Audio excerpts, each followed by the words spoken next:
Authorities in the Mexican state of Jalisco and surrounding areas are working to quell the violence and chaos happening there after Mexican forces killed the leader of what the DEA describes as one of the most powerful and ruthless cartels in the country. The Jalisco New Generation Cartel, or CJNG, was led by a man known as El Mencho, former police officer and one of the world's most wanted traffickers, who between Mexico and the U.S. had an approximately $17 million bounty for information leading to his arrest. He was shot during a raid on Sunday and later died on the way to the hospital in Mexico City.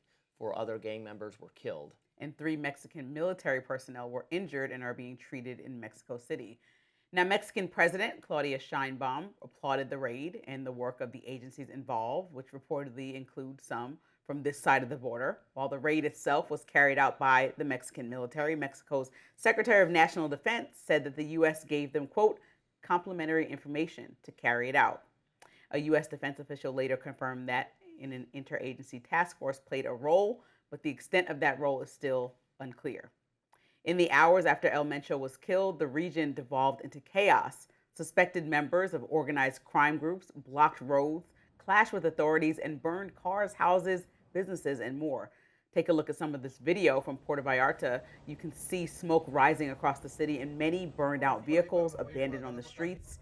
Several international airlines, including Delta, Alaska, American, and Air Canada, have canceled their flights to Puerto Vallarta and Guadalajara after the violence reportedly spread to the airport, sparking panic among travelers there.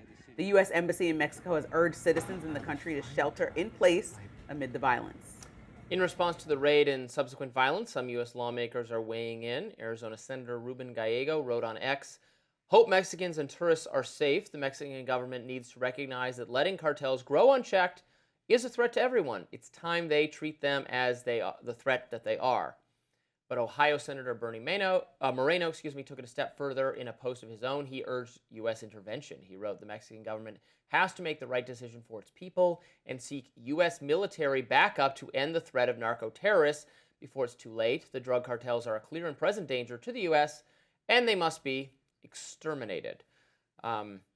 Yeah, a lot of scenes of the chaos on social media that is due to, I didn't know, what it sounds like is that it is members of that gang who are carrying out reciprocal violent reprisals to disincentivize the government from going after cartels by saying, oh, this is what we'll do. If you take out our leaders, we will start causing Yeah, the riots airport and scene was destruction. crazy. That I was saw crazy. people running every direction.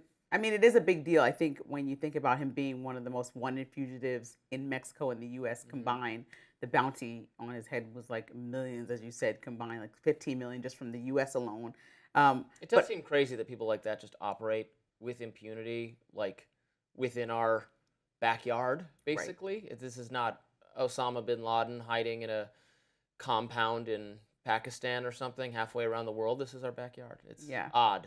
I think the Makes next us steps are the uncomfortable. part that stick out the most to me because Claudia Sheinbaum, the Mexican president, she said that she disagrees in certain ways with the president's policy on taking out cartel leaders.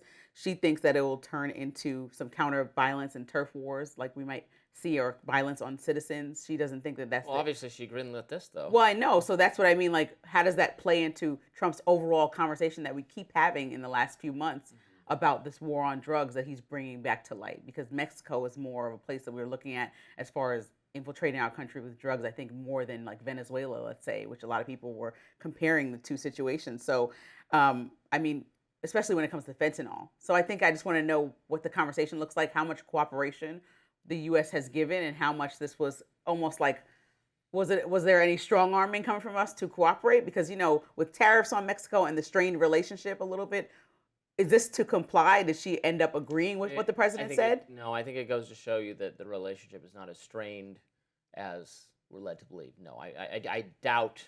I do not think we strong armed them into doing. They would not have done it. No, clearly the Mexican government wanted to take out this person.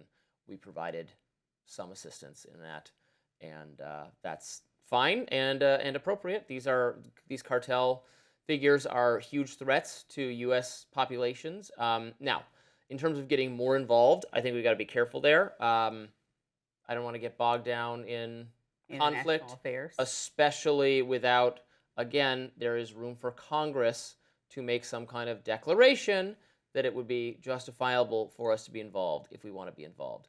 I would not agree with the president just doing that of his own volition, but, I'm always barking up that tree and it's never getting me anywhere. We know that there's going to be instability. I mean, just based on the scenes right after the incident. So I just want to see how this gets handled internally when people are terrified. I mean, Puerto Vallarta, I don't know the other Popular regions. Ours are vacation popular vacation situations. So even the people there that told to shelter in places, people who probably were actually just on a trip, not knowing what to do. There are Americans stuck there. Yeah. So I just want to know what the next steps look like and what they thought was going to happen after killing. They had to think that this was going to be the impacts or ramifications of killing somebody like that. Yeah, but he's reprehensible and all of them need to go.